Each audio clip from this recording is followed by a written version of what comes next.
First, I want to thank everybody for coming to this great house. This is the first time I've been in this house, and I'm amazed. It really is historic, and really look forward to having the tour later and to be able to understand the history. But first, thanks for everybody coming, for everybody, especially for Ambassador Harris.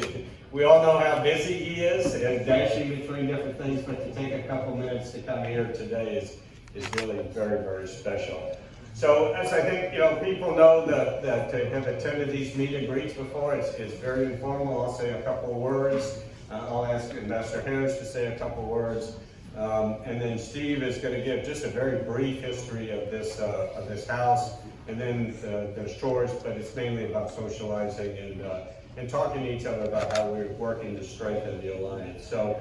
It is a very difficult time in Korea right now, really around the world, but especially in Korea with the coronavirus. They're working very hard to contain it and to be able to deal with the coronavirus. So not only does it not spread, but more people do not die from it. At least according to the reports I saw this morning in the Korea Times, there were about 2,400 that have been infected in South Korea, with, as of this morning anyway, unfortunately 16 deaths.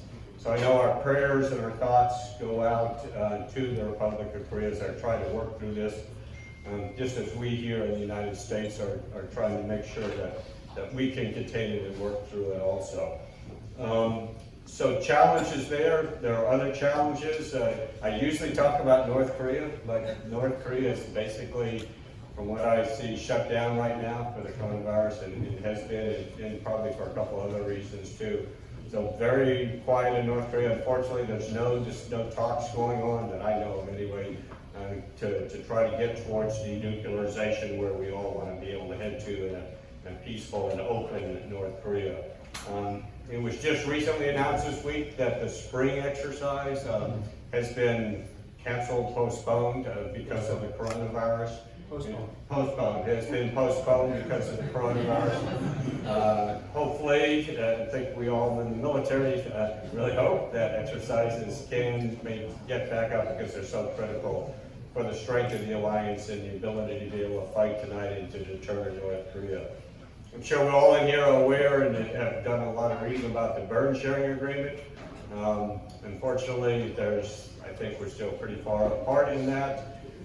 What we have said and what I believe is that, if you're going to talk cost, but if you want to really expand it and start talking the burden or burden sharing type of arrangements, you need to also look at what the Republic of Korea has done around the world and is doing around the world with ships off Somalia, fighting pirates, with UN peacekeeping missions, how much money that they are buying our defense equipment, so a proper burden sharing. So hopefully, as the countries work through this together, we'll look at it from both of those perspectives as we go through. And then lastly, upon transition, I think the plan is still to do the fully operational capable exercise in August if we get through this coronavirus, with fully mission capable discussions next year as we move forward. So lots of discussion going on in that arena too. So again, lots of challenges in the alliance, but I think lots of opportunities. And what we are about in Korean Defense Veterans Association truly is to try to honor those who have served and to help strengthen the alliance as we go forward. And along those lines, I'm very proud of the Korean Defense Veterans Association, Steve Lee, and all of the folks that work in this to be able to help put programs together and get membership, and help put programs together to be able to help strengthen this alliance. I'm very proud to announce that General Scaparrotti and General Vince Brooks have agreed to join the board of directors. And we put out a press release this past Monday announcing that they are on the board of directors.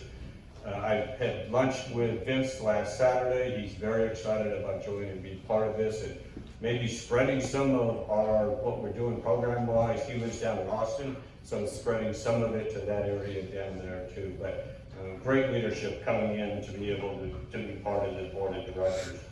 We are working through in diligence with lots of other organizations here in Washington, D.C. on what are the events and seminars and commemorations that are going to take place around 25 June, the 70th anniversary of the beginning of the Korean War on 25 June, and on 27 July, Armistice Day.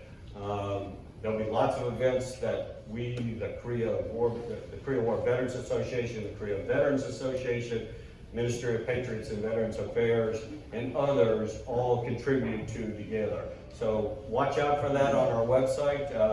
We hope to have this pretty well codified by the end of March, both on what programs there are, we're going to be in the participation that we go through. It looks like this is not codified yet, that we will have a big seminar and conference and dinner around the July 27th, maybe a couple days after the July 27th event. So we're looking forward to that. We're also looking forward to either October or November time period when the military consultant meeting and the security consultant meeting is here in DC this year. And we'll do a big conference around that time too, again, to help strengthen the alliance. If you have not been out on our website lately, I highly encourage you to go to our website. It's been completely redone. It's much more user-friendly. Got great people, Amy Fish over here being one of them that is managing that, but more importantly is putting news items on there and on Facebook every single day about what the Alliance is doing and what is happening in Korea and what is the Alliance. So it really is, a place to go to be able to stay up to date with what's happening in the Alliance. We have 21,000 and more Facebook followers right now. Again, news getting out, discussion going back and forth across those lines. There's newsletters that are going out on a monthly basis, and we'll do a journal on a quarterly basis that everybody should be on the email to get that. If not, you can get on the website to be able to do that. And then finally, we're working very hard with some partnerships of organizations here in Korea that are here in Washington, D.C., that are about strengthening the alliance. We've got a great partnership with Ambassador Stevens, with KDVA, and we're doing other types with AUSA for the Army folks here. We're going to do some hot topics as they have their breakfast. We're going to do some joint hot topics with them this week over the next several months. We are looking at the potential to be able to expand a couple chapters in different places around the United States. We're working with the embassy and the consulates and the Korea Veterans Association to be able to most partly be able to do that. So bottom line is some real challenges in Korea. It's an important time that all those of us that love Korea and the Alliance work very hard to help continue to strengthen the Alliance and to honor those that have served there. So that's what we're all about, and I'm excited about this year as we go forward. So again, without further ado, Ambassador Harris, again, was very nice to be able to come here tonight, say a couple words before he dashes off to other events. But everybody in this room knows Ambassador Harris, former Indo-Pacific Command Commander, and now the Ambassador in Korea. Just exactly the right guy to be able to bring what we need to be able to help keep this alliance together and to keep it very, very strong. So, Ambassador Harris, please, thank you.